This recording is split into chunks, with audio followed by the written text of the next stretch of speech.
the way that the Zestimate worked is it had really, really good accuracy kind of after the home was listed, right? So, they would say like for listed homes, our accuracy would be sub 2% or something like that. And then for like off-market homes, the accuracy was like 6 to 7% or something. But the thing is like once a home is listed, that's already after the whole like iBuying thing, right? Because like I've already listed my home.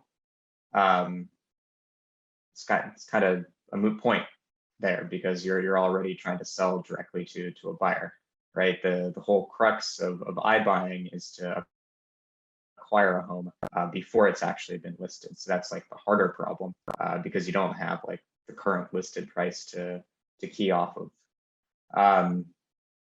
So it's like I think the Zestimate does like a good job at like what it does, which is trying to track the prices of listed homes and then figuring out like, okay, it's listed, how much do I think it'll sell for? But then there's definitely another step that you need to go through to do the iBuying thing, which is almost like forecasting. Okay, what is the current value? And then I'm going to list it, and then I'm going to sell it. And what is going to be the spread on that? And I think, there's definitely like modeling things that you can do to help. But I think at the end of the day, you're not going to be able to get around the fact that it's like inherently riskier. And probably, and I don't know, this again goes to like my lack of knowledge of like what other companies are doing, but I do know at Open Door that additional risk is something that we talked about a lot. And the fact that it's like not only riskier, but it's more costly too, right? The downside risk isn't that like, oh, like someone is not going to click on my recommendation, so maybe I'm not going to have them as a customer. So that's like, maybe capped at like 0,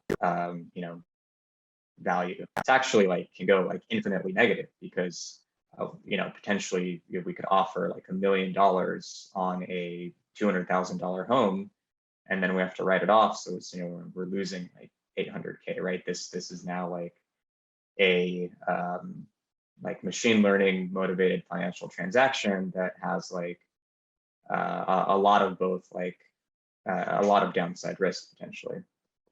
And so I think